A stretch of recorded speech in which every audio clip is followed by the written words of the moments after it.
tanta milagrosa, perdonando es pa' perdonar.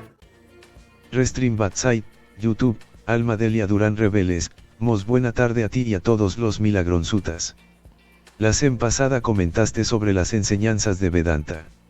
Están en un curso, platícanos un poco. Gracias. Gracias a ti, querida Almadelia. No, las enseñanzas del Vedanta, específicamente el Advaita Vedanta, no es un curso de milagros. No lo es. Lo siento, querido Nick Arandes, lo siento, querida Susana Ortiz, pero no es un curso de milagros. Es otro camino espiritual. Literalmente, Advaita Vedanta significa no dualidad, que es una rama no dualista del hinduismo. El hinduismo, pues obviamente es una religión milenaria, mientras que el curso de milagros no es religión, es un sistema de entrenamiento mental. Dentro del aspecto del Advaita Vedanta del hinduismo, estamos hablando de la unidad de almas, otra diferencia con un curso de milagros. En un curso de milagros no hablamos de unidad de almas, sino de unidad de pensamientos. Las almas o esta unidad de almas dentro del hinduismo se conoce como Atman y la divinidad es el Brahman. Así que tiene sus propios conceptos, el Advaita Vedanta tiene su propio desarrollo, su propia, filosofía, y entre ellos se encuentra pues uno muy famoso que estuvo en el siglo IX, 8-9, que fue conocido como Shankara, no sé cómo se pronuncia, Sankara, donde él, a partir de las escrituras de los Upanishad, que son todos estas descripciones, textos hinduistas, que hablan acerca de los Vedas, él da una interpretación de lo que significaría esta no dualidad.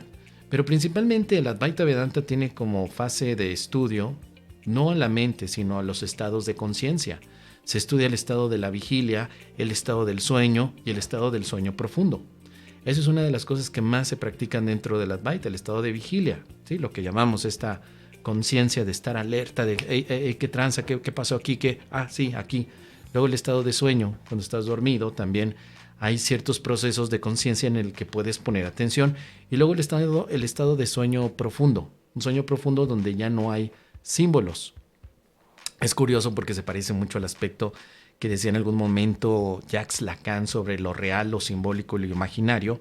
Muy similar yo le veo al estado de vigilia, al estado de sueño y al estado de sueño profundo. En el estado de vigilia tú ves muchos objetos, muchos objetos. En el estado de sueño ves otro tipo de objetos o objetos deformados. Y en el estado de sueño profundo no hay objetos.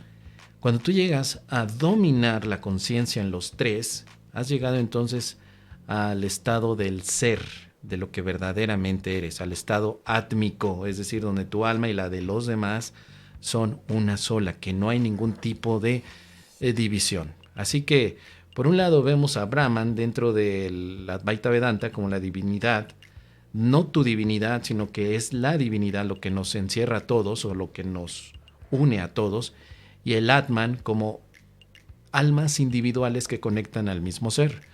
También en el Advaita y en el Vedanta se ve que todo este mundo es una ilusión, que en realidad no hay identidades separadas, más que a nivel de alma. Por eso es que podemos encontrar una diferencia en cuanto a raíz, tanto del Advaita Vedanta con el curso de milagros. Van por caminos diferentes. Podemos mezclar el mole y el pozole si tú quieres, pero vamos a hacer batidillo y la verdad es que nos puede causar hasta un malestar en el estómago. Lo más importante es entender hacia dónde va cada uno de los caminos. Yo he comentado que el camino del curso de milagros me ha gustado, es uno de los que elijo como la paz de Dios, como que me lleva a la paz de Dios, pero que soy practicante del Vedanta también, del Vedanta Advaita, sobre todo con estas expresiones del mismo Sankara y además de lo que Ramana Maharishi propuso como la autoindagación para llegar a estos estados de conciencia. Pero eso no quiere decir que tenga que hablar en términos de un curso de milagros para explicar Advaita o al revés. No tiene sentido. Lo que muchos estudiantes llegan a hacer es el decir, bueno, es que ambos caminos, o sea, el del curso de milagros y el Advaita Vedanta, nos está hablando de la no dualidad, es decir, de que solamente hay un solo ser, en el caso del Vedanta es Brahman, y que todos los seres individualizados son ilusiones porque todos somos parte de ese mismo ser. En el curso de milagros también la no dualidad nos indicaría que no hay dos cosas que se antepongan ante sí, que el amor es real, pero que el miedo no. Entonces, son caminos diferentes. El Vedanta, como religión milenaria, se empezó a difuminar por gran parte de Oriente y empezó a llegar empezó a ser adoptado por diferentes practicantes, filósofos, religiosos, y le fueron, como todo en la vida, añadiendo sus propios condimentos. El Vedanta se empezó a traducir en el yoga. El yoga es una de las variaciones del Vedanta. Por otro lado, también en el budismo sería también otra de las evoluciones que el Vedanta ha tenido, y todas las variaciones del budismo que después tuvo a lo largo de la expansión por todos los lugares geográficos de Oriente, entre ellos el Tíbet, China y Japón. En Japón podemos encontrar no tanto un budismo, pero una variación del budismo zen, pero que tiene ciertos puntos que conectarían incluso a nivel de Vedanta. Todo este desarrollo milenario en Oriente desarrolló el tema de que los orientales han tenido una concepción acerca de la verdad o del significado de la verdad más profunda que los occidentales. Así que parecía que había una interesante competencia. Por un lado, en Oriente, el desarrollo de toda la filosofía de los hindús, de los chinos, de los árabes, de los rusos, y obviamente japoneses y coreanos, toda esa línea de aprendizaje que viene desde su parte religiosa se finca a través de esta religión primigenia llamada hinduismo, donde el Vedanta surge. Entonces ellos tienen este desarrollo, mientras que en Occidente, es decir, desde la zona de los países europeos, Grecia, Italia, hacia la parte occidental, el desarrollo fue por otro lado. ¿Sí? Se fue más bien por un pensamiento donde los antiguos griegos, sobre todo los presocráticos, también empezaron a hablar de esto, pero sin la concepción de una divinidad, sino que más bien los griegos no consideraban a un dios como nosotros lo vemos hoy, un dios único, sino que más bien había una deidad o deidades que estaban incluso implicando cosas y cambios en el mundo. Por eso tenemos los dioses del Olimpo, desde los griegos. Así que avanzó la filosofía occidental, no tan conectada con la de Oriente, sino que más adelante, por ahí del siglo XIV, XV, ya cuando la ruta de la seda estaba bien colocada, una ruta muy famosísima por parte de Marco Polo, un viajero muy conocido, que él estuvo como occidental viajando muchísimo hacia Oriente. La ruta de la seda era un camino comercial en el que se vendían diferentes cosas, muchas cosas, ¿no? Entre ellas la seda, pero había un intercambio no solamente de comercio, sino también de ideas. Ahí Marco Polo empezó a conocer mucho de estas ideas que se llevaron también a Occidente, y de pronto Occidente empezó por ahí del siglo XIV y XV a tener ideas de lo que pasaba en Oriente, a tener acceso a este tipo de religión y filosofía. Más adelante, lo que pasó a lo mejor 2 o 3 siglos después, muchos filósofos occidentales empezaron a incluir las ideas orientales, entre ellos Arthur Schopenhauer, nuestro querido viejito gruñón, ese que aparece en los memes con la cara toda enojada. Pues este señor ya tenía también muchas ideas de Oriente, entre ellas por supuesto el Vedanta, el budismo, el jainismo, o sea, mucho, ¿no? Y obviamente con muchas ideas que ya venían también de otras religiones ya más específicas, como puede ser el Islam. Así que Schopenhauer, entre otros, incorpora muchos elementos del budismo a su propia filosofía, ¿sí? De hecho, cuando tú lees El arte de ser feliz de Schopenhauer y has leído alguna referencia del camino de los Budas o del budismo, vas a encontrar similitudes, porque el Schopenhauer pues, ya lo tenía. Entonces, se empieza a filtrar toda esta información. Llega a avanzar, llegamos al siglo XX, 1900 y cachito, empieza el desarrollo de la conciencia en Occidente como una idea mental de tratar de encontrar el poder que tienen nuestras mentes, nuestros cerebros, nuestros cuerpos para la percepción. Empiezan a haber mucha expansión de ideas psicodélicas a través del uso y prueba de diferentes alucinógenos.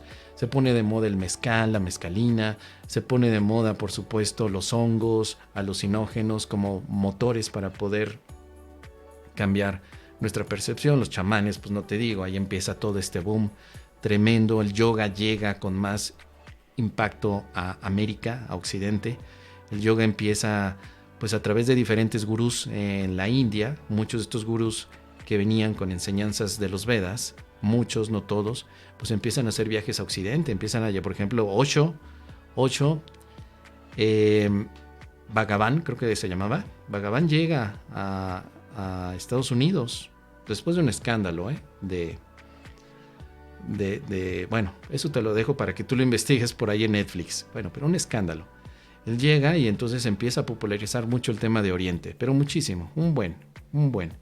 Así que ya para concluir con todo este rollo, el día de hoy, lo que conocemos de un curso de milagros, no es en sí Advaita, pero se parece mucho, y esta es una declaración que hizo el doctor Kenneth Wapnick.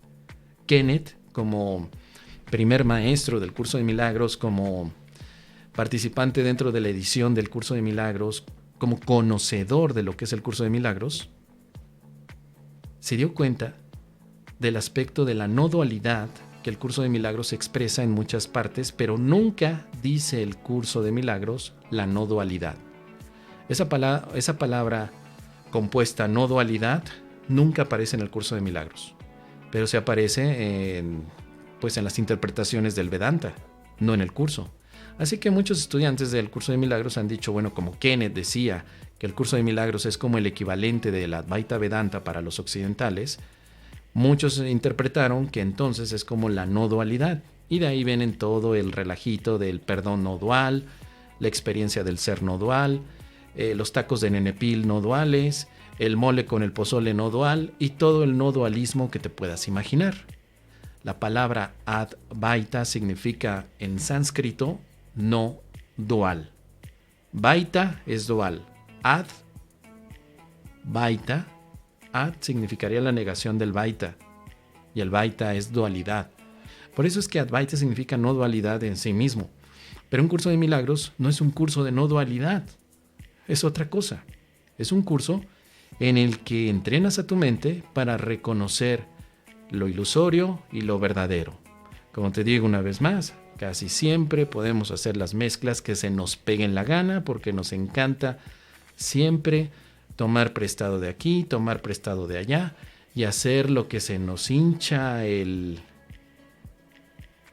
deseo y queremos mezclar las cosas. Aunque a mí me gusta practicar el Advaita Vedanta, te habrás dado cuenta que normalmente nunca pongo aquí dentro de la explicación de Explorando un Curso de Milagros la práctica del perdón con los elementos de Sankara.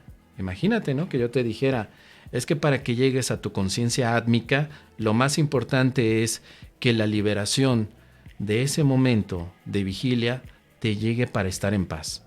Tú vas a decir, oye, Mos, ¿eso qué quiere decir? ¿Me lo puedes poner en otros términos?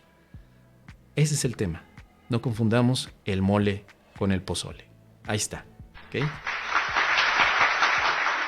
Y si vamos todos, vamos milagreando.